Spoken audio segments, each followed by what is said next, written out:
देवयानी क्यों देवयानी ने शर्मिष्ठा का, और जो देवयानी पे शर्मिष्ठा देखे, इधर देख, मेरे बाप के टुकड़ों पे पलने वाली भिखमंगा की लड़की, तेरी कितनी बड़ी हिम्मत, कपड़े पहन लिए, कपड़े उतार, कपड़े उतार, एक कपड़े उतार, घर उतारे। अच्छा और ये उतारते, अरे नहीं बेइज्जती हो जाए। अरे तो उसी समय महाराज गाल में तमाचा दिया, ढकेला मार के चली आई, और उसी समय जैसे ही ढकेला मार के चली आई, पूरी रात पड़ी रही देवयानी। महाराज अयाती जैसे ही आए, आवाज लगाई घोड़ा वाले हमें निकाल लो, और जैसे ही निकाला तो पूछा कैसे गिर गई, तो समझाया कि बोली बहना सुनो मैं कैसे गिर गई। आज जवाब दिया और कहा कि यहाँ कुआं में तू गिरी, तो गिर कैसे गई, तो हाथ जोड़ के बोली महाराज सुनो कैसे गिर गई।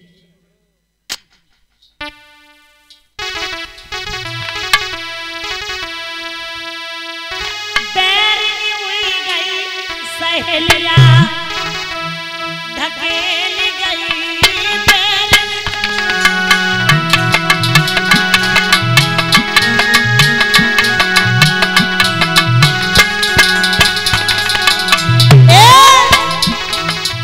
देवयानी है नाम हमारा,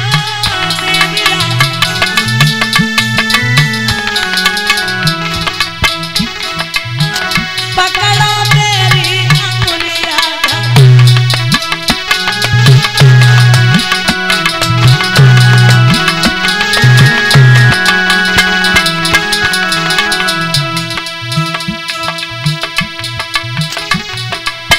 विप्र शुक्र की बेटी विप्र,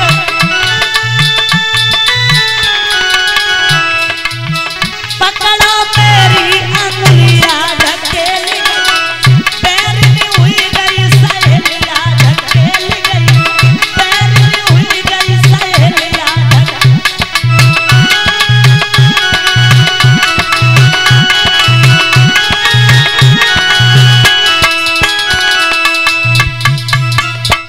जवाब दिया महाराज मेरी सहेली ढकेल के चली गई।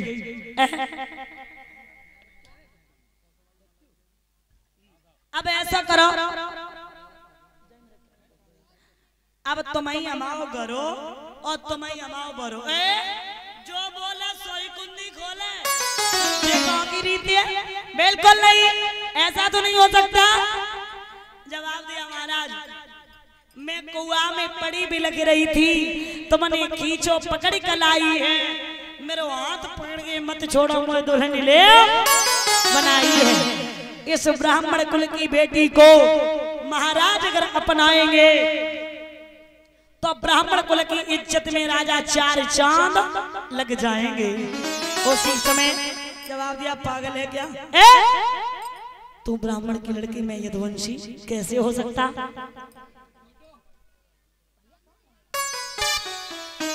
जवाब दिया और कहा मेरे साथ तेरा विवाह नहीं हो सकता, मेरे साथ तेरी शादी कदाप नहीं हो सकती। महाराज मैं कहूँ नहीं चाहिए, अब तो हम तो तुम्हारे संग नहीं जाए, मैं कहूँ नहीं चाहिए। पागल हो गई है क्या। उसी समय राजा ने जैसे ही घोड़े की लगाम को पकड़ा और आगे बढ़े तो आगे जाए की बोली महाराज जाए रहे, लेकिन सुन तो ले तेरी जुदाई राजा और कैसे सहूंगी, तुम्हारे बिन अकेली कैसे रहूंगी।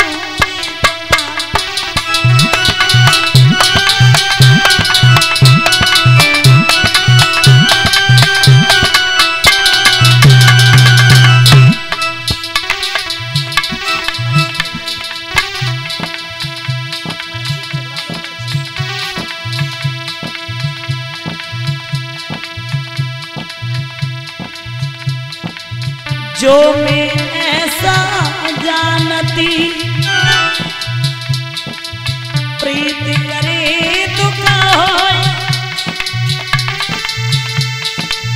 नगर ढिढोरा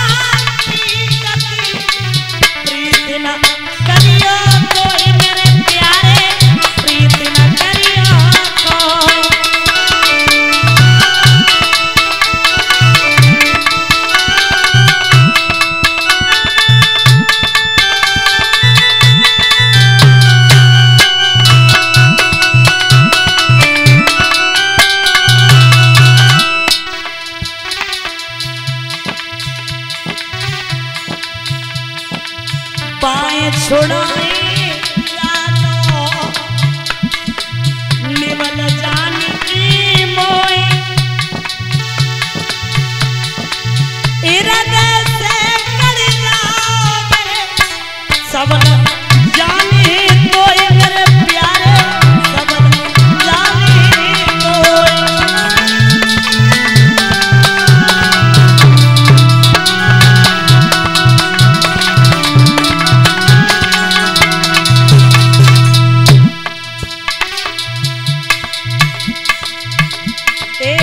पोथी पढ़ी पढ़ी जगमुआ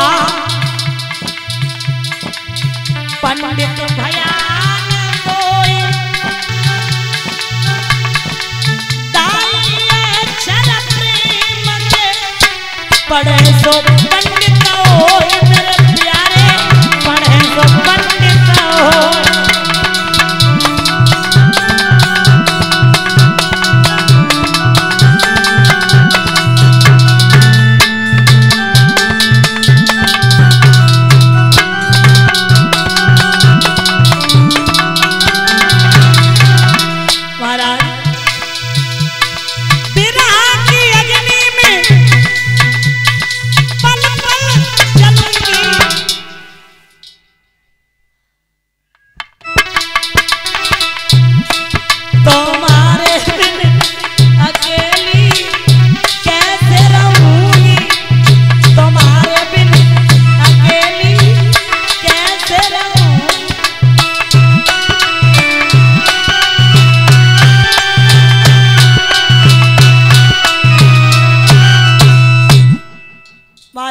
शीश में श्री सुखदेव भगवान समझाते राजन परीक्षित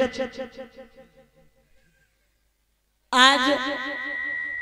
राजा याति ने घोड़े को आगे बढ़ाया कहा महाराज एक बात सुन लो मेरा विवाह अगर होगा तो किसी यादव के ही साथ होगा हमें कोई ब्राह्मण लेके नहीं जाएगा जवाब दिया और कहा कोई भविष्यवाणी हो रही क्या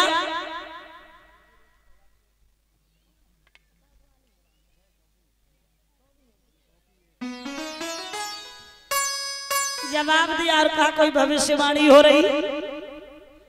बोले भविष्यवाणी नहीं बल्कि इतना जरूर बता रही हो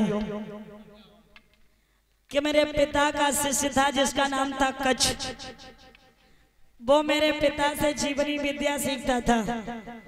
मैं उस पे आशिक हो गई मैंने उससे कहा कि तुम मुझसे शादी कर उसने कहा पागल है क्या गुरु की बेटी बहन के समान होती है मैंने कहा अगर तू शादी नहीं करेगा तो मैं तुझे श्राप देती हूँ कि जितनी विद्या मेरे पिता से सीखी तेरी विद्या छीड़ हो जाए और उसने मुझे श्राप दिया जा तुझे भी ब्राह्मण नहीं बल्कि यादव ही लेके जाएगा बोले मैं नहीं लेके जाऊंगा राजा आगे बढ़े ये घर पे पहुंची शुक्राचार्य ने बुझाए पूरी रात कहाँ रही तो समझाए कि बोली महाराज आपका जो शिष्य है ना इसकी बिटिया हमें ढकेल के चली आई अच्छा और ढकेल के आई वो तो ठीक है लेकिन आपको भिखमंगा बताया बुरा भला का शुक्राचार्य ने कहा ऐसे शिष्य के राज में रहना ही गलत है बिल्कुल नहीं रहेंगे चलो जैसे ही चला तो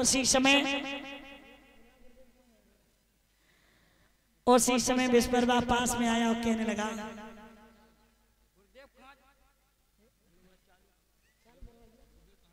गुरुदेव कहाँ जा रहे हो हम आपके राज्य में बिल्कुल नहीं रहेंगे हम जा रहे सुनो अब माफ तो करेंगे मेरी इच्छा ऐसी है कि मेरी बिटिया की जिस दिन शादी होए उस दिन तुम्हारी बिटिया हमारी बिटिया की दासी बन के जाए पूछो जाइए कि नहीं बिटिया जाइयो